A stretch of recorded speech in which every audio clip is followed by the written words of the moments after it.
You're watching a production of South Dakota Public Broadcasting.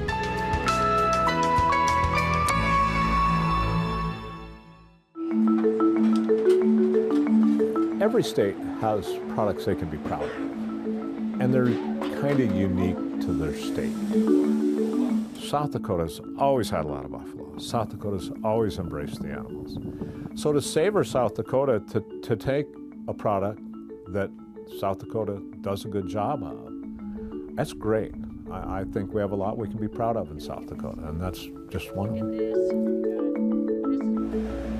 So savor for me, it's pleasure, because eating is absolute heaven for me.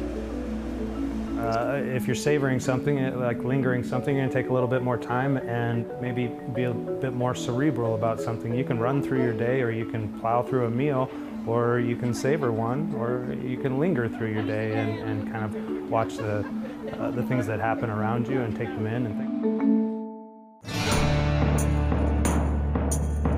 Agriculture's changed, and there's no doubt about it, but I think it's changed for the good, honestly, and I'm proud of what I do, so I'm willing to answer any question we can. What we want to do is get kids excited about eating healthy and growing vegetables at a very early age. But I love it. I found my passion, basically. It's a lot of work, but I love every minute.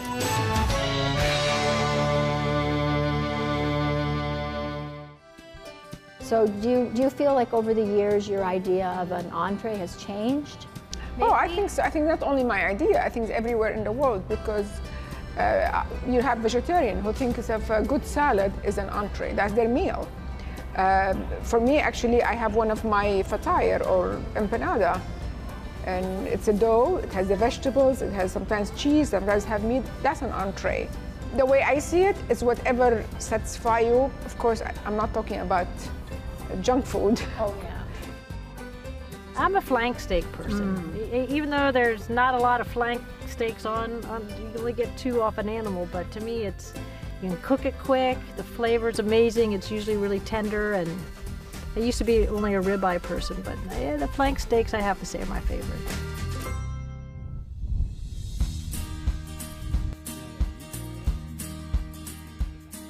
It's like amazing when we were driving out here to see like all the various different grasses. I'm trying to think the last time I've been out here. It's been a long time. And how many acres are out here? Just over 28,000 acres. We got just under 2,000 head of bison. And the 777 ranch, it's always been named the 777? Yep. When my family bought the ranch back in the early 70s, that name came with the ranch, and so it has been around since the turn of the century. Oh, it's really wonderful to come out here and just look at like all these buffalo. I feel like I'm like, I don't know, Annie Oakley or something. I don't know. Living at the turn of the century. Yeah, I mean, it's just very magical.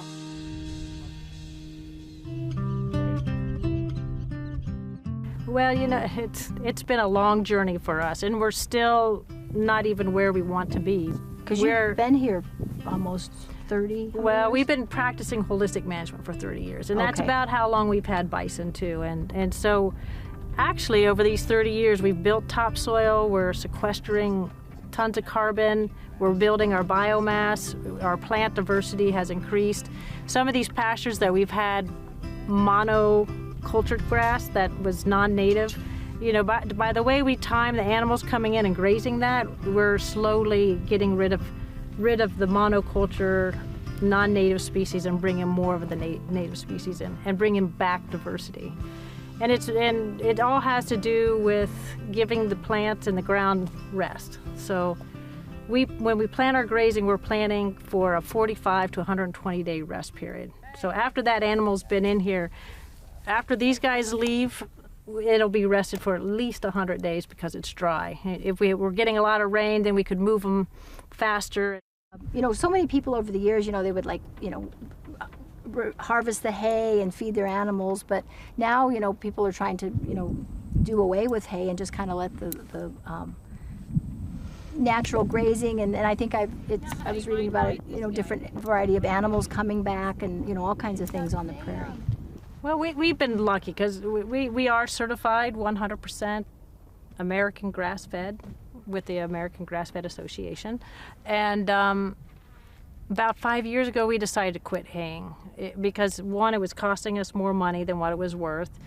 Bison really don't need it. When we quit haying, it allowed us to help bring back some of our wildlife species, particularly the sharp-tailed grouse. Because when we were haying, it was right during their nesting season, and so we were running over chicks and everything. But now our sharp-tailed grouse population is booming. It's pretty cool to see how, when you take care of the land and you work with it instead of against it, you can really manage for wildlife. Now I'm looking at the buffalo, and how old should a buffalo be when you process it? Well, since we're grass-fed, if we were going to process animals for meat, they need to be probably closer to 3-year-old than 2-year-old. Oh, okay. If you're finishing them on grain, a 2-year-old's going to grow quicker and is going to be ready sooner. But it's a whole art and science to finish an animal on grass only. The only thing we really do feed our bison is a mineral, and we had to get that approved. And well, then you could probably charge a little more, because at the end of the day, you do have to make a profit, and do a lot of people buy buffalo to add to their own herd, or? Well, we used to be in the meat business, but it got too costly. So what we do now is we have an auction once a year, and we'll sell calves, we'll sell some breeding bulls, we have yearling bulls, we have some meat bulls, and a few breeding heifers that we'll sell. Now, why do you think it's so costly? Because sometimes you look at how much it costs to process a cow and then a buffalo. Well, the demand for the meat. When you think there's not even 500,000 bison between Canada and the United States, I mean, we're still a growing industry. And, when you think that there's 60,000 bison processed a year, the beef industry does that before noon. Yeah. So, it's a very niche market. Thank you. Yeah, this has been really, just such a great It's good to have you back out here. I know. It's just been too long, MJ. It's an exciting time in the industry because people love the product, they like the story, and we got lots of really good producers in the industry, and we're all doing good things and promoting the animal. And now, how awesome. I mean, it is our national mammal, and it's been here for thousands and thousands of years.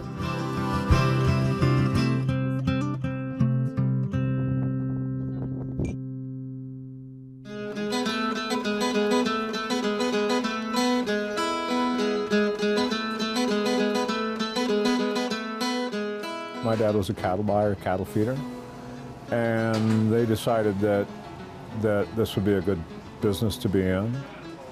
Well, we tried to make a living in the beef pork industry in the early 80s, and we did a little bit of buffalo business. But then as you realized it was tough to make a living in the beef and the pork industry, I mean, there was really no place for us.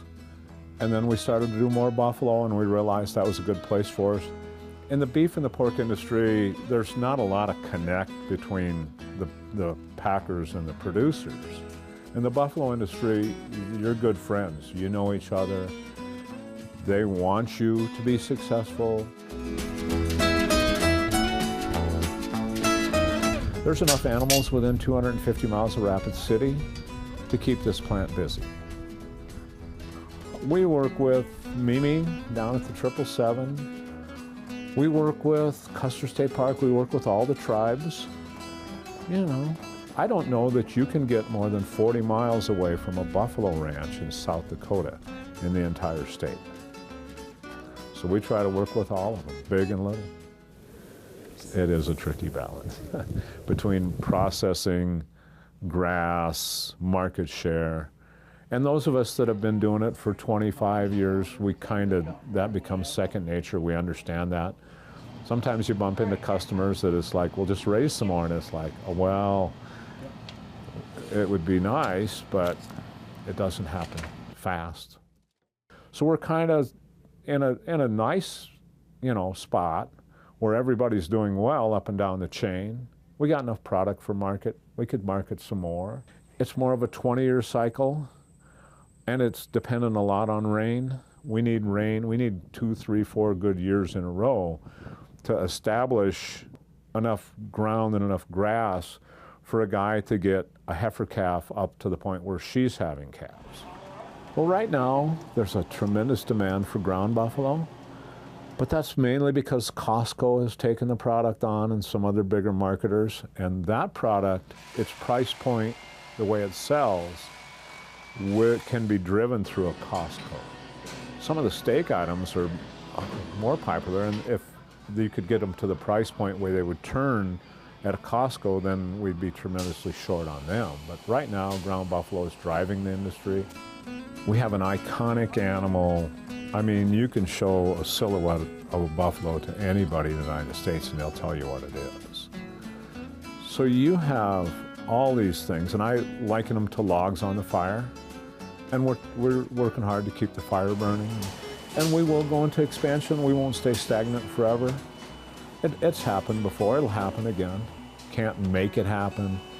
The dominoes, the stars align, and you expand. So we'll get there someday.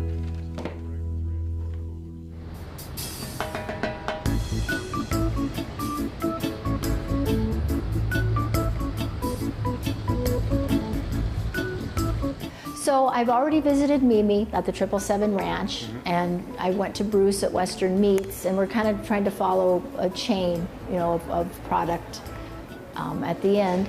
Now, as a restaurateur, you have 3 restaurants. Is it difficult to source buffalo? It's not difficult at all around here. The producers of buffalo, the people who raise the buffalo, have made it really easy for us to use Bruce Anderson at Western Buffalo Company as just kind of one-stop shopping. And I think Bruce always sources from within 500 miles, so you know that you're getting something local. And you can get obscure cuts. We're serving an oyster steak from the buffalo over at Tally Silver Spoon right now, and that's just a cut off the top of the H-bone. And we called them up and said, hey, do you guys have that cut? And they said, well, we usually put that into chuck, but we'll pull it off for you. Because we had this morning, which was nice, the hanger steak for breakfast, which was great. Yeah, the hanger steak's a great cut as well. Because I know with like Tally's and Clinkletown and Delmonico's, it's kind of a different audience. So you do try to provide a different cut of buffalo for each restaurant? Well, the hanger steak's been going strong for Tally's and for Delmonico for quite some time. It's a unique cut of meat that you wouldn't find it in the store. It's a butcher's cut, and we try and serve butcher's cuts because they're economical and because people aren't used to seeing it. And I guess as a butcher cut, you know, people are like, what's a butcher cut? But I think it hails back to, it was saved for the butcher. He was like, this is what I'm going to eat. And he says, I'm taking this home because nobody knows about it. But we're on to him. And we better be ready. when I first got back from Europe, I heard about a hanger steak over there, and I tried it, and it's so tender, and just has such a intense flavor of the animal because of where it's at, and because where it's located on the animal and the amount of blood that comes through it. It's close to the liver. Well, you've been in town like I have for many, many years, and it's exciting to see now finally this really trend towards local foods here in South Dakota. You know, it's been happening on either coast, and now it's finally coming together. Absolutely, and it's great that really we're starting to pick up on that trend of eating locally, and whether it's meat or whether it's vegetables or even dairy, and I think that it's inspiring a whole new generation and a whole new wave of business people that are discovering they don't have to go to Seattle, they don't have to go to Minneapolis, they don't have to go to the east or west coast to do some of the trades that they want to do. Yeah, it's exciting that people are embracing that finally. It's been a long time.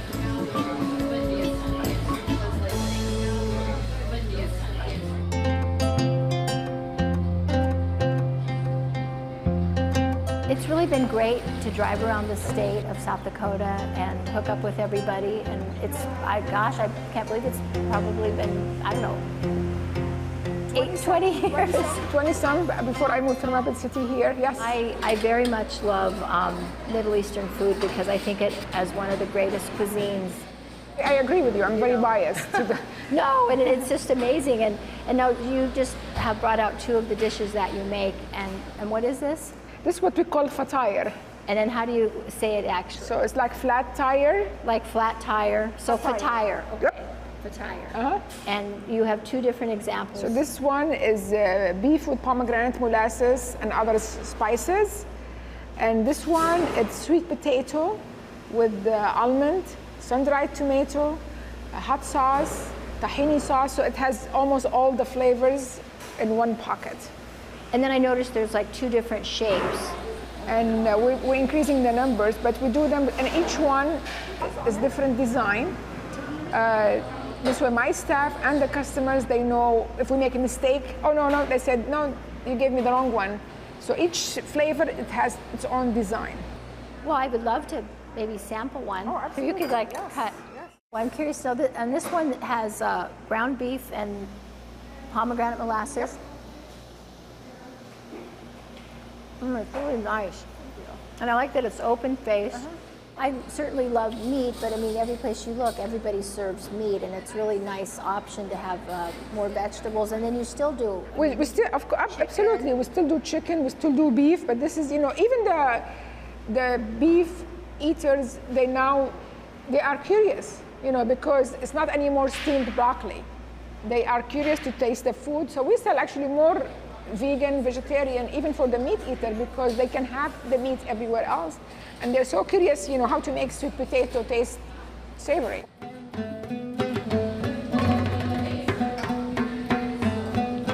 I look at Syria and I think of like Eastern Mediterranean. Eastern Mediterranean. Actually, Syria, Lebanon, what you have now, Israel, all this is what's called the Eastern Mediterranean. Turkey, Greece, and everybody claims to be the healthiest.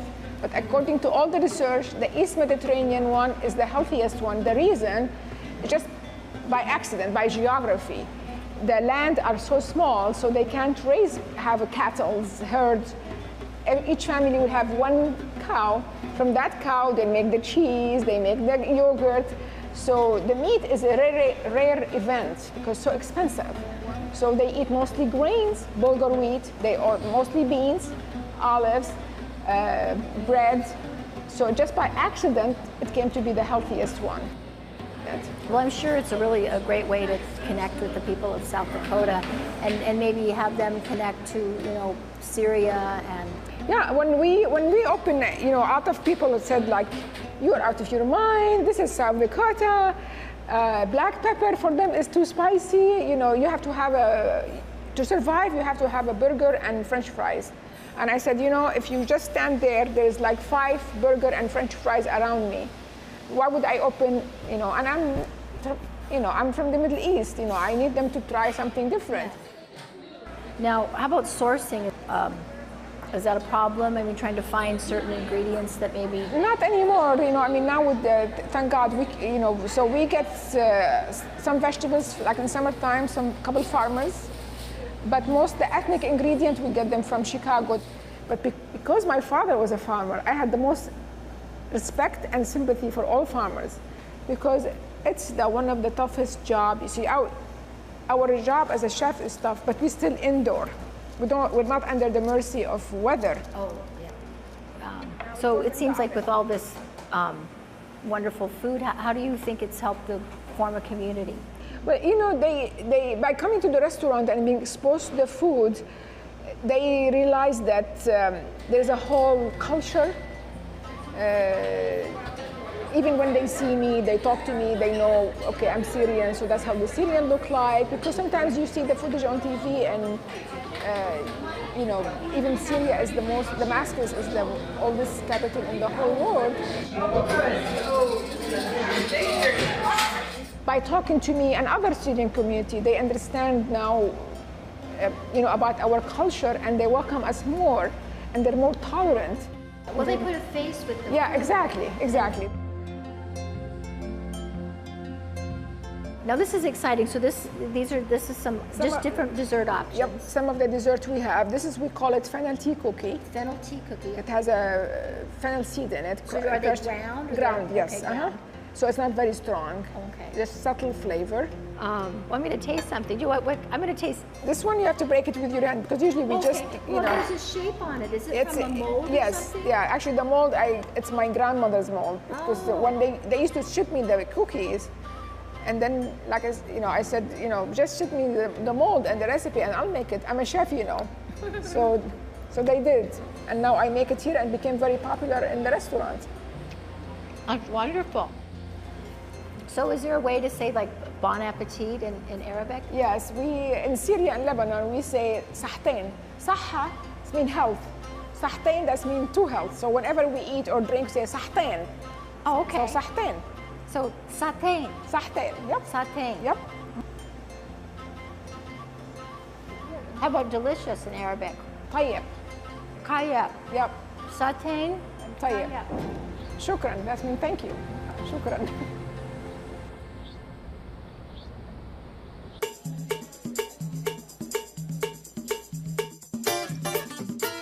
I very much enjoyed myself at your restaurant. Thank you. It And was nice having you. It's fatire. Yep. And you ate that growing up as a child? Yes, it's popular things around Syria and Lebanon, the East Mediterranean actually. It's like a quick lunch. Well, this is why I thought the empanada was kind of a good recipe, because it's kind of, like Same. that, like eaten mostly in South America, and Yes. And I think Ireland and does the Italian has calzone. Yeah, exactly. and then what I like to do is I make it with buffalo meat. Okay. Well, that make genuine South Yeah, American, right? yes, definitely.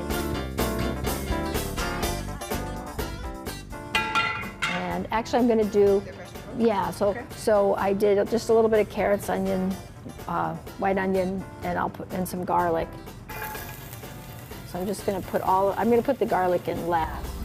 See, that's why it's make it a good meal, because you have your vegetables, your protein, carbs, everything on your hand. And then, of course, how about some salt? I'm not going to put a lot in because I realized, too, that part of the ingredients are sun-dried tomatoes, and then I use green olives. And So it already have some salt. Yeah, so I'm just going to kind of brown this. I don't have to brown these too much. So now I can add the garlic, if you want to hand me the... Absolutely. And then... So now I'm going to put in... This is the buffalo meat. Do you cook any meat at home on the weekend? No, at home actually vegetarian at home. At the restaurant we have beef, we have chicken. Chicken. Do you ever do buffalo sometimes? No, I didn't grow up with buffalo, so it's true. It's not part of my brain basically. I mean, I'm reading more and more about it, how healthy it is, but. Do you want to put maybe a few cracks of pepper, and then I'm going to put it on the sheet pan to cool.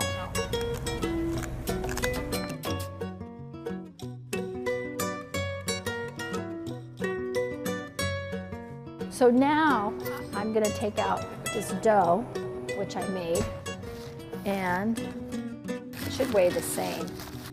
I never used to bake with scales very much, and I mean now it's like I don't know why I never did, because it's so nice, So this is going to be 581 divided by 7 equals 83. Okay, so we'll put this, and you're going to take that tortilla, and we're going to squish them all.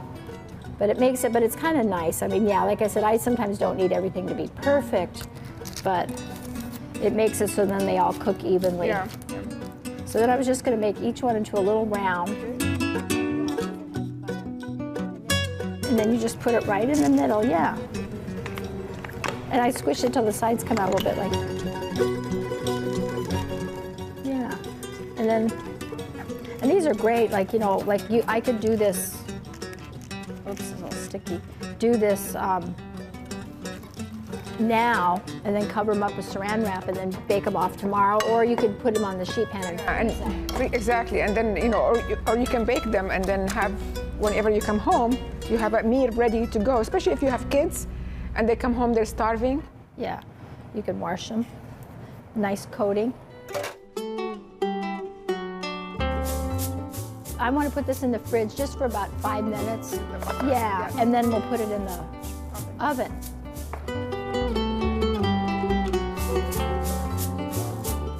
Okay, so here's our finished product. I like the little salt on top. And like you said, I like. And you know, you can even wrap this one and put it for the kids in their lunch bag. Yeah, see, and you can be honest, I won't be upset. I can take, you know. It's very good. Yeah. I like it. I'm getting my protein, my carbohydrate, my vegetables in one shot. So yeah, It's nice that you can leave the restaurant for a little bit and come here and spend some time with me. it's always nice to come spend time with you and take a break from the restaurant. Yes, I know, because if you don't, you know, it's just, and there. Yeah, you're there all the time. And And I, you know, and this is the first time I eat buffalo meat. oh, and I really? like it. Okay. Yeah. Oh, good. I mean, it's really. So introduce me to new things. Oh, okay. Well, I didn't know I could. And now, you know, what would be really good with this empanada to finish everything off is I should go over to your place and have a pastry and some Turkish coffee. Let's go. Have a Yes, coffee that would and be. a baklava. Yes, that would be great. That would. You're on. I need to pick me up. You're on. Okay.